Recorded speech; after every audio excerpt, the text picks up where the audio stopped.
आता पेट्रोलचा खर्च विसरा, घरी आणा इलेक्ट्रिक स्टायलिस्ट इलेक्ट्रिक गाडी। 100% भारतीय बनावटीची इलेक्ट्रिक्स ईव्ही इलेक्ट्रिक गाडी आता उपलब्ध। 5 वर्षांची वॉरंटी, आकर्षक कलर्स आणि स्पोर्ट्स डिझाइन। एकदा चार्ज करा आणि 100 ते 140 किलोमीटर पर्यंत रेंज। अत्याधुनिक सर्व्हिस सुविधा, लोन सुविधा सुद्धा उपलब्ध। आजच भेट द्या साई मोटर्स, किसान चौक, इचलकरंजी। संपर्क 93 73 27 57 52 किंवा 0230 299 77 66। नो पेट्रोल नो टेन्शन, इलेक्ट्रिकचा स्मार्ट पर्याय।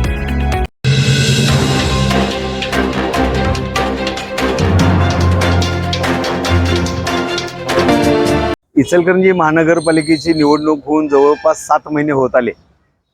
खरी वादाची ठिणगी पडली ही आवाडे किंवा हळवणकर हा विषय न होता आयुक्त ह्या विषयावरनं वादाची ठिणगी या ठिकाणी पडलेली आहे।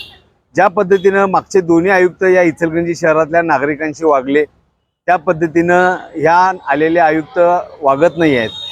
महिला नगरसेवकांचा प्रचंड अपमान, म्हणजे महिला नगरसेवकांना पहिल्याच बैठकीमध्ये तुमची लाकडं नदीवर, माझ्याशी वाकडं तर नदीवर लाकडं, अशा पद्धतीचा म्हणजे जाणीवपूर्वक म्हणजे एकदम कडक अशा शब्दामध्ये बोलणाऱ्या या आयुक्त आल्यामुळं या इचलकरंजी शहरामध्ये नगरसेवकांच्या मध्ये प्रचंड असंतोष आहे आणि खऱ्या अर्थानं तिथूनच या वादाची ठिणगी पडलेली आहे। ही वादाची ठिणगी पडत असताना आयुक्त खरं म्हणजे ब्रीफिंग आमदार साहेबांना असेल, खासदार साहेबांना असेल, इचलकरंजी शहराच्या चांगल्या दृष्टीनं, इचलकरंजी शहराच्या विकासाच्या दृष्टीनं करायचं असतं आयुक्तांनी, परंतु अत्यंत चुकीचं ब्रीफिंग आमदार साहेबांना केल्यामुळं हा स्थायी समितीचा विषय नामंजूर या ठिकाणी झाला आणि हा विषय आयुक्तांनीच आमदार साहेबांना ब्रीफिंग केल्यामुळं परत हा विषय महासभेला आणण्यात आला। खरं म्हणजे ह्या सगळ्या प्रकरणाला आयुक्त जबाबदार आहेत असं म्हणलं तर चुकीचं ठरणार नाही। काल या ठिकाणी प्रदेशावरनं या ठिकाणी आमचे पावसकर साहेब प्रदेशाचे उपाध्यक्ष आणि रामकृष्ण वेताळजी या ठिकाणी आले होते, त्याचबरोबर जिल्हा अध्यक्ष आले होते। त्यांच्याबरोबर या ठिकाणी आयुक्तांच्या बदली संदर्भात आणि त्यांना निलंबित करून, खरं म्हणजे त्यांचा केडर हा वेगळा आहे, त्यांचा केडर हा अ वर्ग नगरपालिकेचा नाही, क वर्ग नगरपालिकेतनं डायरेक्ट त्या इचलकरंजी महानगरपालिकेच्या आयुक्त म्हणून आले। त्या कशा पद्धतीने आल्यात याची भूमिका, याची जाणीव सगळ्या इचलकरंजी वासियांना आहे। आज इचलकरंजी शहरामध्ये खऱ्या अर्थानं जर बघितला त्या नुसत्याच इचलकरंजी शहरातल्या नगरसेवकांच्या बद्दल उद्धटपणानं वागत नाहीत, तर इचलकरंजी शहरातल्या महानगरपालिकेच्या सफाई कर्मचाऱ्यांच्या बरोबर सुद्धा अत्यंत उद्धटपणे वागणाऱ्या आयुक्त इचलकरंजी शहराला लाभलेले आहेत आणि त्यामुळे इचलकरंजी शहराचा विकास 50 वर्ष इचलकरंजी शहर मागे गेलेला आहे। खऱ्या अर्थानं अशा आयुक्ताला ताबडतोब नारळ सुपारी देऊन या इचलकरंजी शहरातनं यांची रवानगी त्या ठिकाणी निलंबित करून या ठिकाणी केली पाहिजे।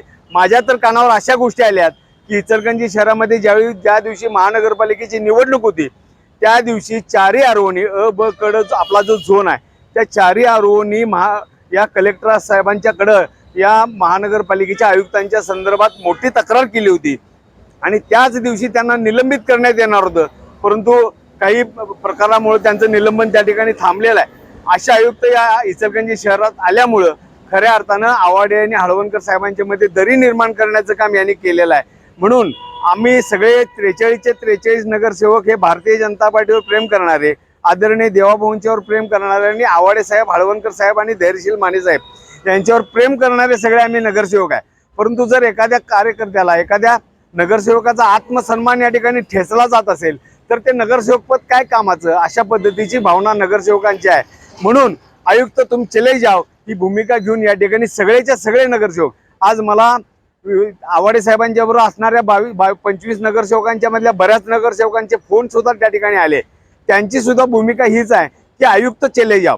आयुक्तांच्यामुळे इचलकरंजी शहरामध्ये पूर्ण शहराची यामध्ये वाताहत झालेली आहे। असा पद्धतीचा इचलकरंजी शहरामध्ये यापूर्वी कोणताही आयुक्त असेल किंवा कोणताही चीफ ऑफिसर या ठिकाणी आलेला नव्हता। अशा पद्धतीचा आयुक्त आल्यामुळे या शहरामध्ये राजकारणामध्ये 2 गट या ठिकाणी होतील का काय, भविष्यामध्ये हे राजकारण कुठल्या तराला जाईल, अशा पद्धतीचं वातावरण आणि चित्र या शहरामध्ये झालेलं आहे। मध्ये खाली उतरून त्या ठिकाणी काम करत होते, ड्युटे साहेब केंद्र काढण्याचं या ठिकाणी काम केले, परंतु मला सांगा गेलं 1.5 वर्ष झालं या आयुक्त म्हणून आल्यात या AC केबिन मधून कधी बाहेर पडल्याचं या ठिकाणी आम्हाला पाहायला मिळालं नाही आणि म्हणून आमची प्राधान्यानं मागणी आहे की या आयुक्तांना तात्काळ निलंबित करावं आणि प्राधान्यानं इचलकरंजी शहराला IAS ऑफिसर सारखा एक चांगला ऑफिसर या इचलकरंजी शहराला द्यावा आणि इचलकरंजीचं गतवैभव या ठिकाणी प्राप्त करून द्यावं, ही आमची आमदार साहेबांच्याकडं, खासदार साहेबांच्याकडे आणि हळवणकर साहेबांच्याकडे मागणी आहे. आव्हाडे हळवणकर गटामध्ये आता जे गेल्या काही दिवसामध्ये दुबळी निर्माण झाली आहे, ती दुबळी वाढणार का कमी होणार? मला असं वाटतं की या ठिकाणी जर आयुक्तांची तात्काळ या ठिकाणी बदली झाली तर या ठिकाणी बऱ्याचशाच गोष्टी, या 80-90% या गोष्टींचा मार्ग या ठिकाणी निघेल. कारण ब्रीफिंगच जर आयुक्त या ठिकाणी चुकीच्या पद्धतीने करत असतील तर या ठिकाणी मला निश्चितपणानं सांगायचं आहे की राजकीय लोकांच्या मध्ये अतिशय या ठिकाणी एक वेगळ्या पद्धतीची भावना या निमित्तानं आहे. विरोधी पक्षानं सुद्धा काल त्या ठिकाणी तुम्ही जर पाहिलं असेल तर आयुक्तांच्या विरोधामध्ये अतिशय वाईट घोषणाबाजी केलेली आहे. असं पूर्वी कधी होत नव्हतं. 40 नगरसेवक एका बाजूला आणि 24 नगरसेवक एका बाजूला असं पूर्वी कधी होत नव्हतं. हे फक्त याला कारणीभूत आयुक्त आहेत आणि आयुक्तांची जर तात्काळ निलंबन करून त्या ठिकाणी निलंबन केलं तर इचलकरंजी शहराला एक चांगली दिशा, इचलकरंजी शहर प्रकाशअण्णा आव्हाडेंनी या ठिकाणी 23 कलमी पॅकेज योजना आणली. आमचे नेते आदरणीय सुरेशराव हळवणकर साहेबांनी 107 कोटी रुपयाचे या ठिकाणी निधी आणून या ठिकाणी इचलकरंजी शहरामध्ये रस्ते केले. धैर्यशील दादांनी अनेक केंद्र शासनाच्या योजना या इचलकरंजी शहरामध्ये आणल्या.